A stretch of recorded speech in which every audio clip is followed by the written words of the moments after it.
The Spin-off Podcast Network.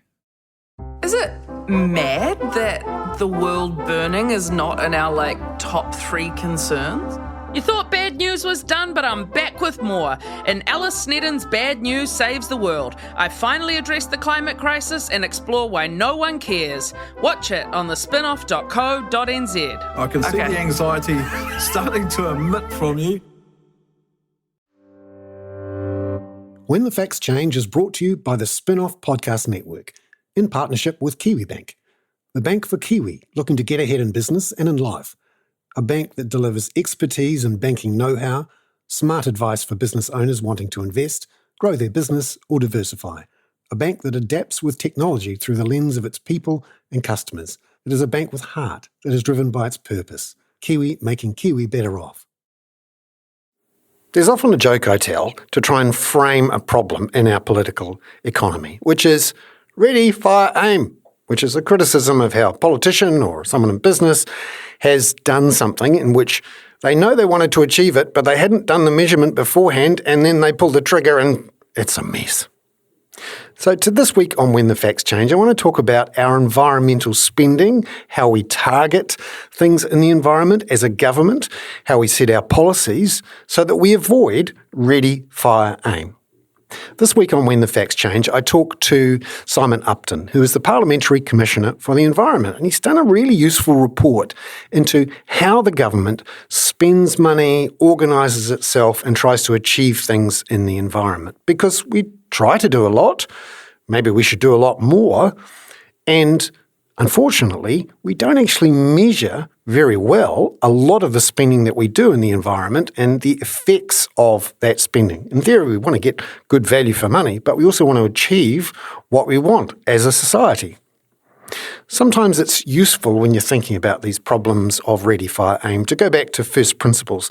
And for me, that means looking at how we measure our activity as an economy and as a government. And that actually is using a lot of the techniques we use in business.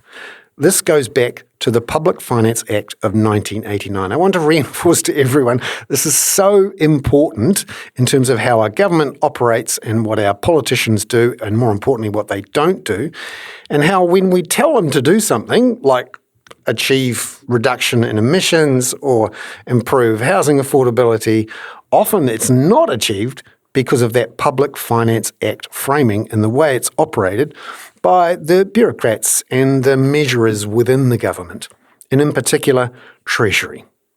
So let's think about environmental spending and how it translates into the Public Finance Act and why we're not necessarily getting what we want. Let's take the example of building a motorway, something we've been pretty good at over the years and that we do take big decisions on.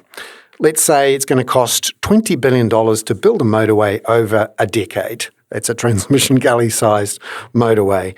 And Treasury has to think about, is it good value to money to spend that $200 million a year over those 10 years to create an asset that's worth $2 billion? Well, let's start first with the accounts. Remember, we have profit and loss accounts, which mean how much am I spending this year, what am I getting back in revenue, and what is the surplus I have in the year.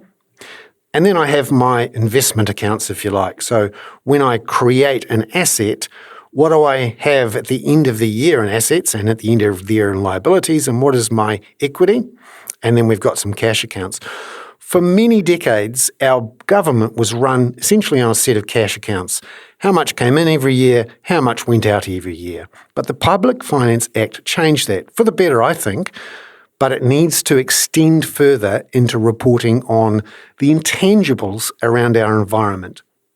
Because that motorway, which costs $2 billion, and which will have benefits in the form of faster time to get to work, more productivity, maybe safer motoring, actually also has some intangible costs which we should be taking into account, particularly when we build it. Because that motorway is made of concrete and steel mostly, and an awful lot of shifting of dirt, all of which embed emissions into the motorway itself. So before the motorway is even being used, it's produced enormous amounts of emissions. Secondly, it might encourage more people to drive faster to more places and generate more emissions from their cars. It turns out when you put your foot down and go over 100 k's, you actually generate a lot more emissions than if you're driving at 40 or 50 k's. So that's important too, understanding the emissions in the long run. And then what are our liabilities after the motorway's been completed and when it's in operation? Because if we build this motorway now for $2 billion, it's still going to be around in 2100 when the bills will come in from the rest of the world for our carbon liabilities. All those carbon emissions from that motorway will have to be paid for. So we need to work out how big the emissions will be, how much other policies reduce the emissions, what the costs of those emissions will be. For example, we now have prices around the world for carbon credits in tonnes of emissions. In New Zealand, it's getting close to $100 a tonne, and around the world, it's pretty clear in 20 or 30 years' time, these emissions are going to cost us hundreds of dollars per tonne, which we'll have to pay as a government and as a society. So that's the motorway. And then there's other policies that we bring in that have intangible effects that we need to somehow introduce into our Public Finance Act way of looking at the world. Let's say, for example, I'm a very happy and aggressive teenage driver who likes to go on the motorway, but I'm also a dairy farmer, and I like to do donuts in a very loud, smelly car. I drive into a park, I do my donuts, it's very exciting, I feel good, I'm popular, there's some wonderful smells of burning rubber, but there are costs which I might not bear. For example, cleaning the rubber off the road, when I zip off the road and wreck the garden, and of course the emissions that I'm producing, which obviously I'm not paying for, at least initially. What about those externalities, those costs beyond me that I have to pay for and that are going into the rest of society or into the future? How are they being paid for? Should actually there be a policy, a big old toll gate at the start of the park in which me as a donut driving teenager have to tap my card to say, okay, I'm going to do some donuts and the externalities are being priced and it's going to cost me $200 to do the donuts. Maybe I won't do the donuts. So actually, you can use pricing of these things to reduce the damage from the activity. So that's the donuts. But let's think about the cows. I've got the cows that burp and they wee. The burping of the methane will go into the atmosphere and mix with all the methane from the Russian oil and gas fields or the tundra that's drying out in Russia. How do we price that? Because it's not just happening this year in this financial year, it's happening for many years to come. And the effects of it will change over time because we know that methane is a short-living gas. It has a very heating impact in the first few years, but then dribbles off over time. How is Treasury, how's the farmer taking that into account when they make their decisions about how many cows they've got or whether or not they should put bags on their bums to stop the wee going into the grass? And it's not just for climate emissions too, of course. The wee includes all sorts of nitrates, which sometimes go down through into the water table and then into our drinking supplies, but that can take 20, 30 years. So when we make these decisions, we know we're not just making them for this year under the Public Finance Act, they're for a long time. And we need to make sure the Treasury is understanding what they call the actuarial effects, the long-term costs and benefits, not just to the government, but the wider society, particularly if they've got a price on them, which involves a sale. This week on When the Facts Change, we're going to talk with Simon Upton about how we do that measurement of our environmental spending and its effects. Turns out it's not very good. Apart from the climate, we're getting pretty good now at understanding our emissions. But when we get to water quality, air quality, we've got some real improvements to make. Because the facts are changing all the time, and we need to understand what they are.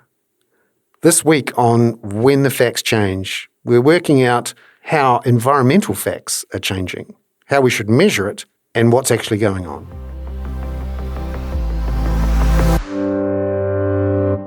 Well, welcome to When the Facts Change, Simon Upton, who is the Parliamentary Commissioner for the Environment. Simon, great to be here in the PCE's offices. Tell me about this big new report you've put out, which has been quite popular. Well, I like the fact that the segment's called When the Facts Change, because what I've been saying for a while as Parliamentary Commissioner, I just like some facts, actually. Then we could change them. There's a serious problem at the whole of New Zealand's environmental management system, and that is just the quality of information. That afflicts what we know about what's happening in the environment, but it also afflicts the decisions governments take, because if they haven't got good quality information, how do they know they're tackling the right problem or tackling it in the right way? How do they know what they're doing is even being effective? And what I'm trying to do is to join together some fragmented bits of the government system so we can actually make some progress. We need good quality information about what's happening in the environment. We'll never know everything. We need to do research to find out more, so we need to make sure we're researching things which we should be researching, and then the results of that monitoring information need to be used by the government when it comes to prioritising things, when it comes to making decisions, rather than just saying, look, we're spending some money, we're doing something. We've got to get beyond that. So where were the biggest gaps? Well, I'll tell you where the gaps are least. That might be a better way of answering the question, and that's in climate.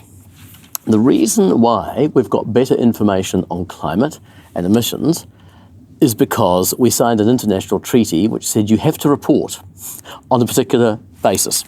And we've been doing that for 30 years. So we've actually got, I think, pretty good information about all aspects of climate. And it means that when the government decided it was finally going to set up a system for budgets and trying to make progress by 2050, it had a very good information base to work from. So it is actually possible in the case of climate to say what is happening in terms of the environment, what is happening in terms of emissions, then use that evidence to make your climate budgets. I think it's just a little embarrassing that we have the best information because we signed a treaty which required us to report. And so it's really all the rest that we need to catch up on. And all I can say is that it's patchy, it's fragmented. It's not as though there is no information. There's tons of information, but it's been gathered in different places in different ways. There isn't consistency with how it's pulled together, and there's things that we know nothing about.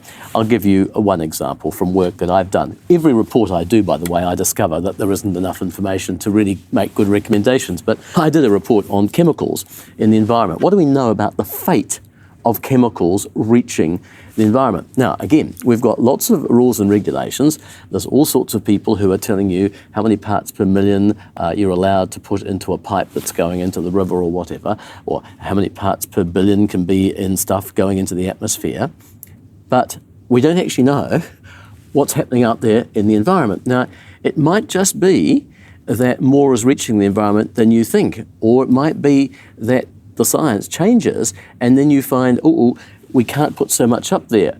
But, well, what's the problem out there? Well, we don't know. And when it came to looking at a series of classes of chemicals which are widely used and regulated in New Zealand, there's no monitoring of what the receiving environment is getting. So do we know that those rules are working? So that's just one example, and there are many like it. So it needs a thoroughgoing attempt to sort out the quality of our monitoring and then use that to inform our decision making. It's not rocket science. We just need to tidy it up rather comprehensively. How do you think this data could be used to make better decisions? For example, the best data we have is on climate. You could argue we haven't made the best decisions. That's a really important point. Just because you have information, it does not mean that you will use it well. And I absolutely accept that. I mean, it's very easy for someone like me to sit here and say, we need better quality information. If we've got better quality information, we'll get better decisions. It doesn't work like that. People can ignore good quality information and do it anyhow. Look at Trump. However, and I see this almost in a small c constitutional sense, I think we should make it harder for decision makers to take bad decisions.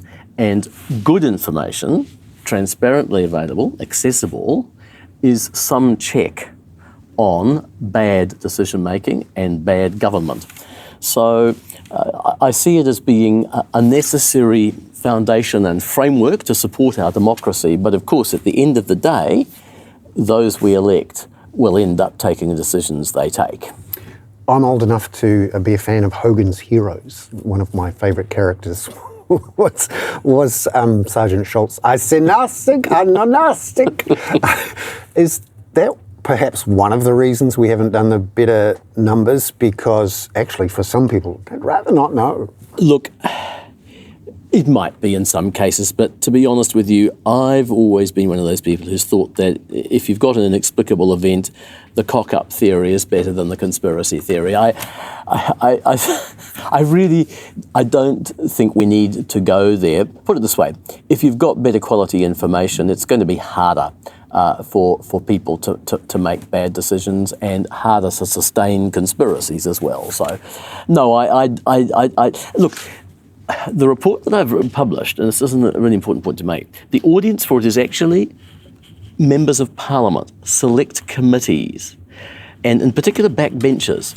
We have a system where governments have the numbers. If they've got the numbers in the House, governments can spend large amounts of money and do all sorts of things. Backbenchers who are not in the executive are supposed to hold them to account. Now, we have a tension in our system, as do all Westminster countries, whereas half the people in the backbench are hoping to be in the cabinet next week if they can get there. So you don't want to rock the boat so much. However, I'm still hopeful that we can persuade select committees to do a better job of holding people to account when it comes to the environment. Up until now, though, I think it's absolutely fair to say that they haven't had the information to really ask the questions.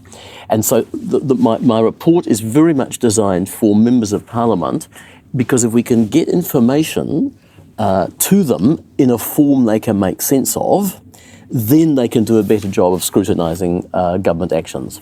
You mentioned our signing up to a global treaty was the reason for the climate data being better. Is there another institutional way that sort of forces government to report better? I mean, we, for example, have the Public Finance Act, which changed the way that government reports on itself, yes, and in a structural way changed the way government operated. Is there a series of institutional, yes, legislative ways you could do it so that it's a set and forget? Yes, there are, and that's exactly what I'm recommending. That the government should barcode expenditure and effectively and relate all expenditure that relates to the environment to one of the 5 big environmental outcomes that effectively the State of the Environment Act reports against. You know, we collect information about water, about biodiversity, about waste and pollution, climate, so on and so forth. So basically, the government needs to spell out what its outcomes are in respect of each of these. So what are your outcomes in the sort of 3 to 10 year period for each of those areas? So you put yourself, and any government should do this, you put yourself on the line, you say, this is what we are seeking to achieve. And we will see that all the expenditure across government, which relates to that, is effectively barcoded, so you can quickly pull it all together. What you want to do is put the select committee in a position where it can say, right, this year, we're going to look at biodiversity. We'd like to see everything you're spending on biodiversity. Now, it's not just done by DOC. This is the point. You've got the Defence Department spending money. You've got LIN spending money. You've got a wide range of agencies. Pull all that together and then say, okay, well, look, what's the quantum? It adds up to this. Where are the priorities within it? And what do we know about the effectiveness? And you can start focusing on the outcome rather than the purchase of the output. And that's where our public finance system is currently focused. It's focused on the purchase of outputs. So Parliament said you can spend $23.7 million on this output, which is the purchase of pest control services or something. But you're looking always at the money and the output, the delivery. And so that, you could say, well, how much did you spend there? Well, we spent it on exterminating goats, and the money got spent on, the colours who went out there and the support gear and all the rest of it. And what was the effectiveness? Well, we don't tend to monitor that. But we need to get the focus away from those outputs to say, look, biodiversity. We're trying to preserve our Indigenous biodiversity. It's under attack from all sorts of quarters. So what are the outcomes specifically that you're after? And what money is being put towards them, and what's the effectiveness? Are you actually making progress? Do we need to spend more? Are we doing the wrong things?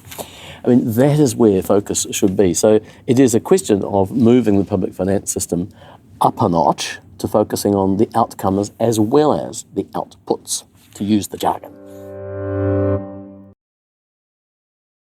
When the Facts Change is brought to you in partnership with Kiwibank to help you understand the issues affecting the economy. And that's what their team of experts is here to do too.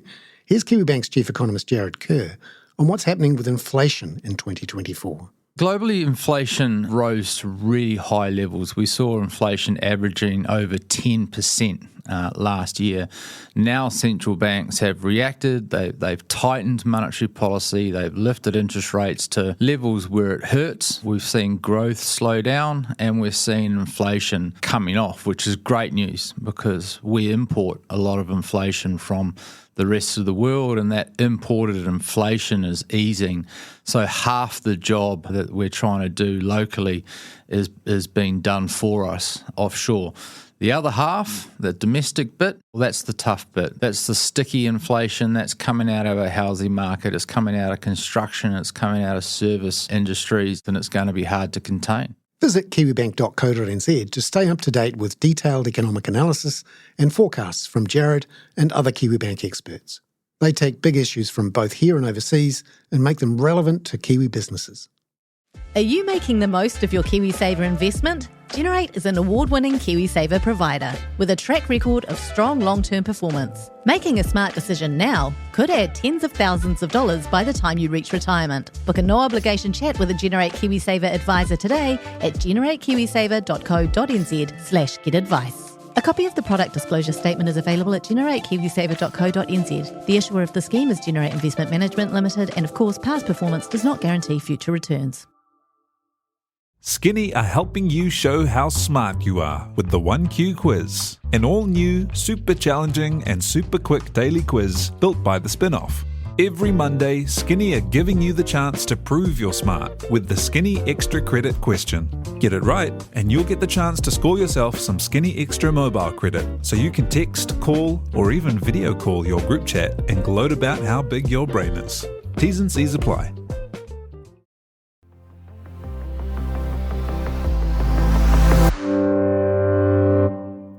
One of the issues with environmental spending is that you could spend some money on something this year and it has an effect many, many years down the track, but also an effect a long way away from where you spent it.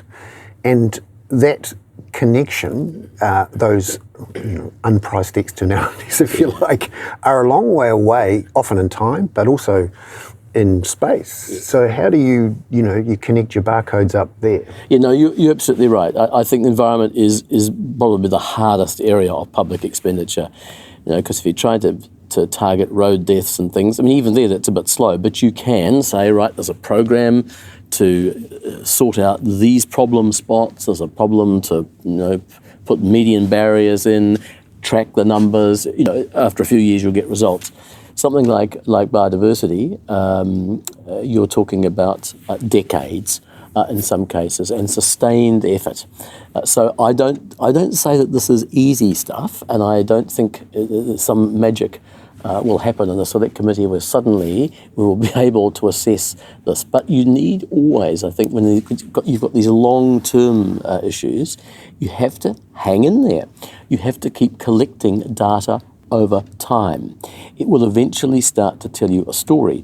And this is one of the tragedies, really, of where we've got to, is that whereas with climate, we have collected data in the same way over 3 decades now, and if you go back from a physical science point of view, you've got some time series that go back way further. We can see trends. We really can see stuff happening in time. What's happened in so many other areas of the environment is that we haven't got that time series data. I'm going to give you another gap, and an interesting one. Land cover. We've been doing since, I think, the early 2000s, land cover surveys, and this is from space, and they say, what's the land cover? So it could be trees, or it could be grass, or urban, or whatever. And there isn't even an agreement to keep that going on a permanent basis. Every few years, MFE puts the hat around and says, could other agencies help us, please? We'd like to do the latest edition. Now, this is an economy which relies on the land, but we don't even have an sort of institutionalised process. But at least they've been doing it. But you would think even more to the point, we'd know what's happening to land use. It's a land-based economy, farming, forestry, horticulture, urban activities. You need to know how it's changing, surely. There is no database which is maintained on a regular, real-time basis, and yet there's satellites and things flying over the country all the time. Now, it just amazes me that we've never really done that. There's lots of bits of information, but we don't have the capacity to pull it together. So I think some of this is coming up to speed with the digital and remote sensing revolutions and modelling revolutions that we've had, and bringing all of that to bear as well. It's not just going up there with a dipstick, so to speak, into the environment. Just to finally look at the potential infrastructure for data mining, in a way. Yes. There's a lot of talk in the previous national-led government about social investment and creating an integrated data infrastructure, which would allow that sort of finely grained analysis of things going in and things going out, and then interventions, hopefully in a very effective way, in a very focused way. Do you think something like this could be created or integrated with your integrated data infrastructure for government and get over some of the silo problems that there seem to have been with the data issues around social investment? I'm sure there are huge opportunities to do that. I'm not a data expert, but one of the things which is clear to me, and it's one of the failings of the whole resource management system that we put in place 30 years ago now, is that we devolved a large amount of responsibility, which included the gathering of information and the curation of data. And so the nerve centre of a lot of environmental reporting in New Zealand are regional councils, not central government. And I mean, there are some seriously good people at regional council level. I take my hat off to them. They don't have a lot of resources. Ratepayers don't want to fund this stuff. I keep getting that message, but they battle on and they collect a lot of stuff. Sometimes it's monitoring the state of the environment, sometimes it's monitoring consents and what you can put into the environment. They have no national leadership or guidance, really. There are some from the Ministry for the Environment, and it's done what it can, but the government's never prioritised that. The first recommendation in my report is that not only does that have to be pulled together, but it has to be given national leadership and guidance. And I've suggested that should probably be with the Environmental Protection Agency. I think that the Ministry for the Environment, it's a policy advisor, it has to interpret information, it has to advise governments on policies, but when it comes to the really hard business of building data collection systems, building monitoring systems, I think you need a technically literate agency, and that's what the EPA should be. And it is, once again, it's got some funny roles and it's got all sorts of gaps, but I think we need to start to build that capacity at the centre. So you need to know certain things are being collected in the same way, that you're using the same methodology, that you are able to compare apples with apples, not apples with tamarillos. And just this final issue of data ownership. We created a bunch of Crown agencies, some of them turned into state-owned enterprises, where they saw data collection as an opportunity to create IP that could be sold. NIWA and various other places often sell their data to private organisations. Is there any requirement or issue that needs to be ironed out around data ownership so that it remains public and accessible? I haven't investigated that issue. If it's publicly funded, the collection of the information, it should be publicly available. Now, I think what the CRIs would say is, well, yeah, it is publicly available. Where we add value to it, and sell it to people who are also wanting to make money out of it, then that's another matter. Now, that's always going to be a boundary that you have to police. I haven't looked at that point, but I'm having said that regional councils are at the centre of the CRIs are the other really important foundation here. They represent really a crucial element of our national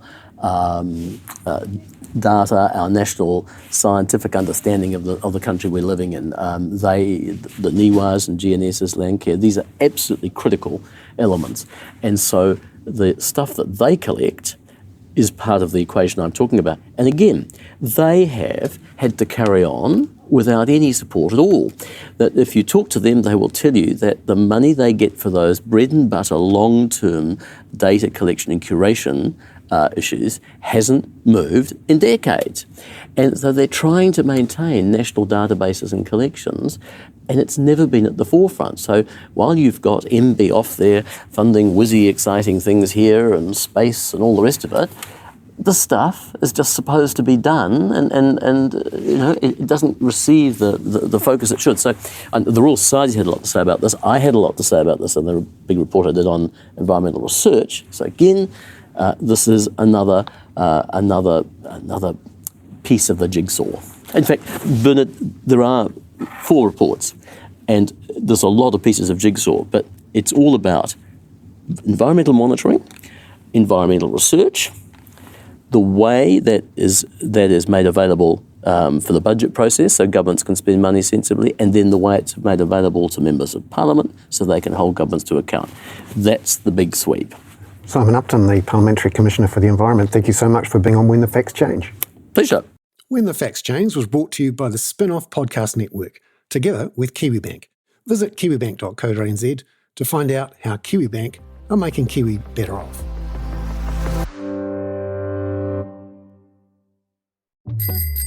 Ready to rediscover the joys of cycling? With over 300 kilometres of cycle paths across Tāmaki Makaurau, jumping on your bike and going for a ride is such a fun way to discover the city from a different perspective.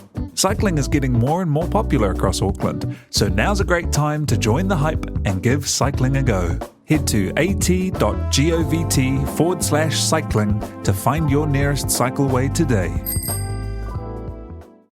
The Spin-Off Podcast Network.